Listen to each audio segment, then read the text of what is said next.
derajat. Dilihat ahwalul musallin, keadaan orang yang sholat itu. Terkadang ada sebagian orang yang sholat berjamaah mendapatkan pahala 25 derajat, dan sebagian mendapatkan 27 derajat. Bihasbi kamalis sholat, dihitung, dianggap kalau 27 derajat dilihat kesempurnaannya, kekhusyuannya, tumakninahnya, tidak tergesa-gesa, jamaahnya banyak. Semakin banyak jamaah, sholatnya tumakninah, sholatnya khusyuk, wudunya baik, maka ini pahala. Shafnya rapat, ya. Ya bisa jadi. Ketika corona kemarin masih bicara jarak 1 meter, 1 meter, setengah meter, apa pahalanya 25 derajat, karena shafnya tidak rapat. Ditambah lagi yang sholat itu aja masih ketakutan. Alhamdulillah masih ada yang sholat ya, jamaah. Nah ini di sini Imam Nawawi menjawab perbedaan antara 27 dengan 25 derajat. Ada perbedaan di antara dua riwayat tersebut, dilihat dari bagaimana kesempurnaan sholat orang tersebut. Bisa mendapatkan pahala yang besar dilihat dari kesempurnaan sholat. Makanya Imam mengingatkan, dianjurkan, disunahkan sebelum takbiratul ihram untuk lafadzkan satu hadis, sawu sufufakum fa inna taswiyatas sufuf min iqamatis shalah aw min tamamis shalah.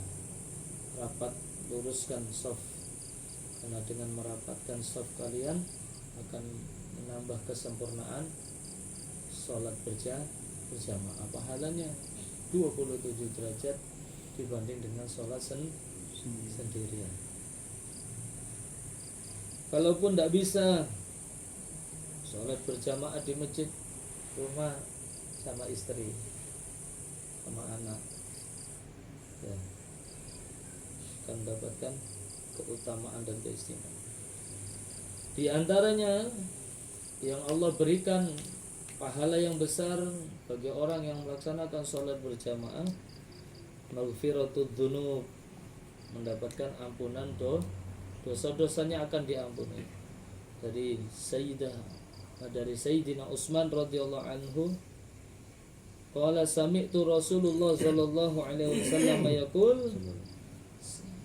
seorang sahabat yang bernama Sayyidina Utsman pernah mendengar langsung hadis ucapan Nabi Muhammad sallallahu alaihi wasallam. Kata Rasulullah, man tawadda'a fa asbaghal wudu'a summa masya ila salati maktubatin fa shallaha ma'al imam ghufira lahu dhanbu. Siapa orangnya yang berwudu dengan baik, sempurna, rukun syaratnya diperhatikan, tidak tergesa-gesa, ya, dengan wudu yang baik, sempurna, dilebihkan basuhannya, sholat sunnah wudu, kemudian dia berjalan menuju sholat yang sudah ditentukan waktunya, sholat 5 waktu, wasallaha ma'al imam, dan sholat bersama dengan imam, maka dia akan mendapatkan ghufira lahu dzambuhu, dosa-dosanya diampuni. Kadang-kadang kita ini sudah paham hadis, tapi ya ini berat untuk melakukan. Ya Allah bitaufik, ya Allah bitaufik. Mudah-mudahan kita mendapatkan taufik Allah. Amin. Untuk bisa istiqomah sholat berjamaah. Berat saestu. Ya. An Ibnu Abbas radhiyallahu ta'ala anhu, di antaranya keistimewaan sholat berjamaah lagi, ini harus disampaikan supaya kita ini termotivasi. Jadi bukan untuk riya. Makanya ada ulama, ada kiai itu kalau ngasih amalan itu dijelaskan fadilahnya. Ini supaya ini mendapatkan ini kalau kamu istiqomah. Supaya apa? Supaya semangat, termotivasi, terdorong. Ada ulama kiai ngasih amalan sama muridnya sama jamaahnya, pokoknya amalkan ini wirid, insya Allah manfaatnya besar gitu. Karena tahu ini murid tidak suka tanya apa manfaatnya, pokoknya mantep kiai yang nyuruh. Tapi ada orang yang modelnya kalau tidak dijalankan fadilahnya tidak semangat, gelembosi, ya males-malesan, ya. Nah di sini dijelaskan di antara yang Allah berikan bagi umat Nabi Muhammad, salat berjamaah ini fadilahnya, keutamaannya, keistimewaannya luar biasa. Di antaranya anna man hafadha 'alal jama'ati nala jaizatain. Siapa orang yang bisa menjaga salat berjamaah akan mendapatkan dua keutamaan, dua balasan. Yang pertama, itqun minan nar wan najata minha, terbebas daripada api neraka, terbebas dan diselamatkan, ya. Yang kedua, salamah minan nifaq, selamat dari sifat munafik. Ya Allah, jadi kados kula panjenengan ini sudah kena sifat munafik. Ciri-cirinya idza qamu ila sholati qamu kusala. Makanya kata Kiai Ihya, nek kapan nenek hayya 'ala shalah, jawaban bagi basa Jawa, nggih ya Allah kula salat nggih salat. Ojo keset aras-arasen glimbung gak jelas loh lama. Ini sudah kena sifat munafik kata Kiai Ihya. Ketika ada adzan kemudian kita ngeles, wah salat menara. Cirinya orang munafik itu nek kapan nate salat males. Wa idza qaumu ila sholati qaumu kusala, aras-arasan, malas-malasan. Ini sudah terjangkit sifat munafik. Dan munafik ini lebih bahaya dari orang kafir, ya, karena berwajah dua. Lo ngarep nggih, lo nguri mboten kepanggih. Ya Allah. Makanya ada pesantren itu, santri baru jangan dijenguk selama 40 hari. Termasuk pondoknya Ki Azaim situ Bondo itu di ada pondok ya seperti itu.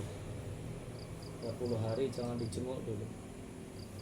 Santri baru suruh sholat berjamaah tepat waktu, baca istighfar. Ada program tazkiyatun nafas, pembersihan jiwa. Baca istighfar, baca sholawat, ya. Ihya ngajarin itu pengajian Rebu Legian dulu gitu. Makanya bahasanya Ihya kan bahasa Jawa kalau di kalangan orang-orang kampung.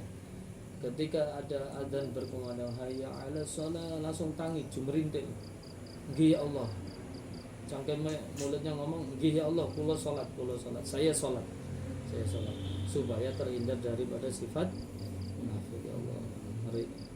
Termasuk yang ngomong ini kalau ada adzan kadang mulai, ya, godaannya besar ya. Ini. Jadi kalau kita bisa sholat, menjaga sholat 5 waktu kita dengan berjamaah akan mendapatkan 2 keistimewaan, terbebas daripada siksa api neraka dan selamat darinya. Dan yang kedua, terbebas selamat dari sifat munafik. Wa ta'adzabu fi adabiddin. Dan wa taharatul qalbi, akan mendapatkan bersih hatinya. Wa iqbalu ala ta'atillah bi ikhlas, mendapatkan menghadap kepada Allah itu benar-benar ikhlas. Wa nurun yuda'u fi sadri yastadi'u bihil mu'min, ada cahaya di dalam dadanya, hatinya, yang bisa memberikan penerangan di dalam kehidupannya sehari-hari. Faqad ja'a an Anas bin Malik, ada hadis dari sahabat Anas bin Malik menceritakan Rasulullah pernah bersabda, Man shalla lillahi arba'ina yawman fi jama'atin yudriku takbiratul ula kutiba lahu bara'atun minan nar wa bara'atun minan nifaq. Barang siapa yang sholat karena Allah selama 40 hari dia sholat berjamaah dan tidak pernah masbuk, tidak pernah ketinggalan takbiratul ihramnya imam, selama 40 hari tidak pernah bolong, tidak pernah ketinggalan takbiratul ihramnya imam,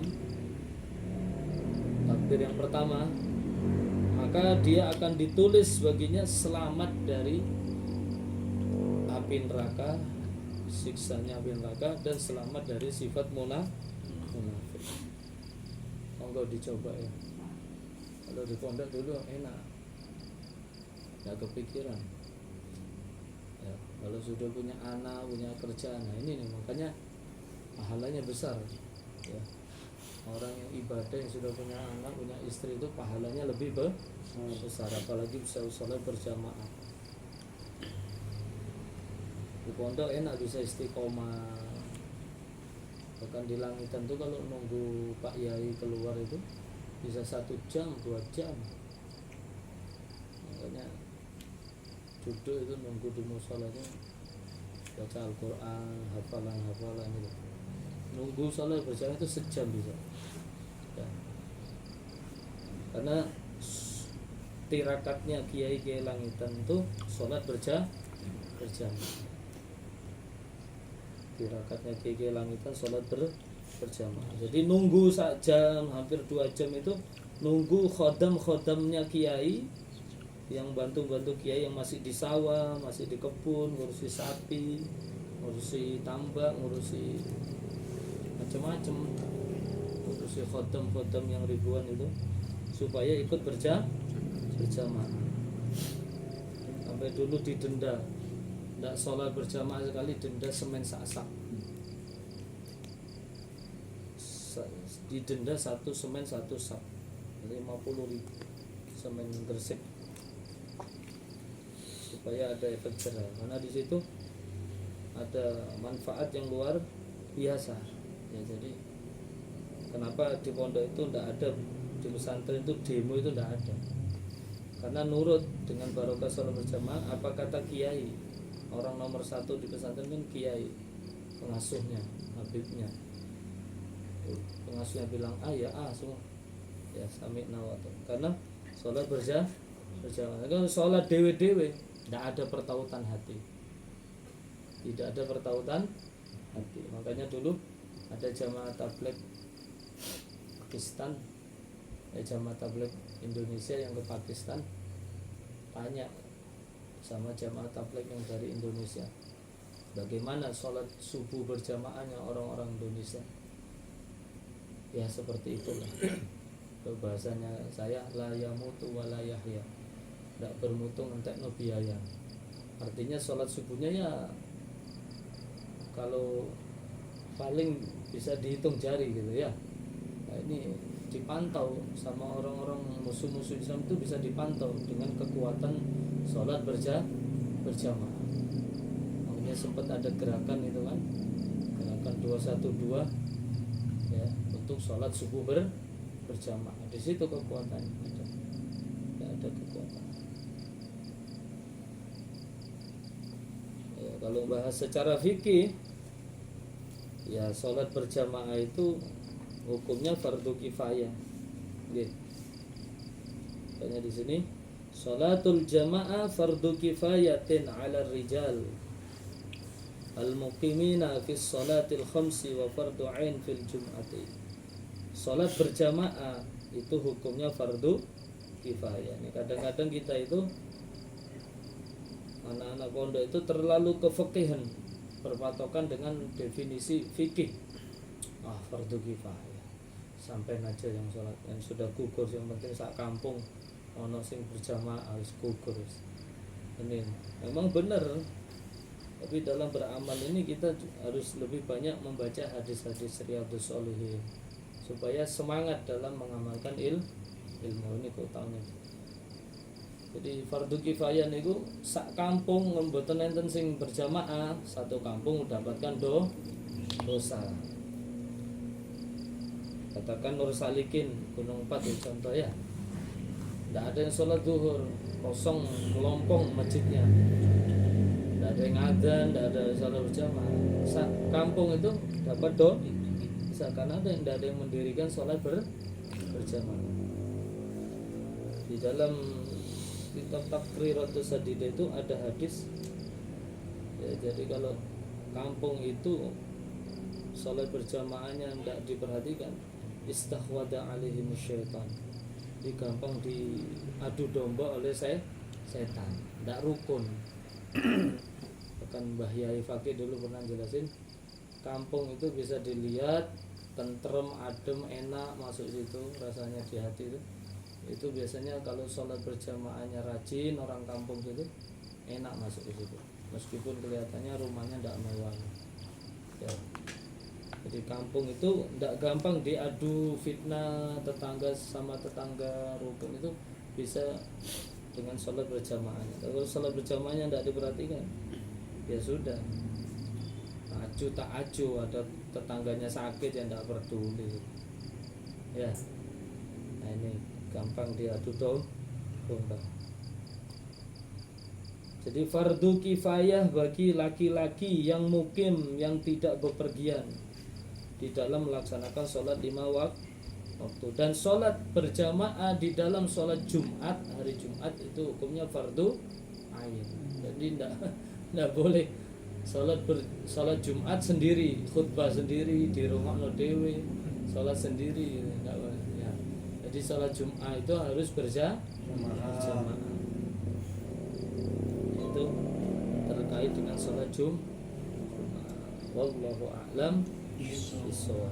Mudah-mudahan yang sedikit ini bermanfaat buat saya pribadi, dan kita bisa mengamalkan apa yang sudah kita pahami ya, supaya kita bisa istiqomah dalam beribadah. Wallahu a'lam bishawab. Kelihatannya keutamanya. Mari kita tutup dengan doa, mudah-mudahan majelis ini barokah, majelis ini bermanfaat ila yaumil qiyamah. Bismillahirrahmanirrahim. Wal 'asri innal insana lafi khusr illa alladziina aamanu wa 'amilus shalihati wa tawassaw bil haqqi wa tawassaw bis sabr. Subhanakallahumma wa bihamdika asyhadu an la ilaha illa anta astaghfiruka wa atubu ilaik. Sallallahu alaihi wasallam Muhammad walhamdulillahi rabbil alamin. Maaf, assalamualaikum warahmatullahi wabarakatuh. Waalaikumsalam warahmatullahi wabarakatuh.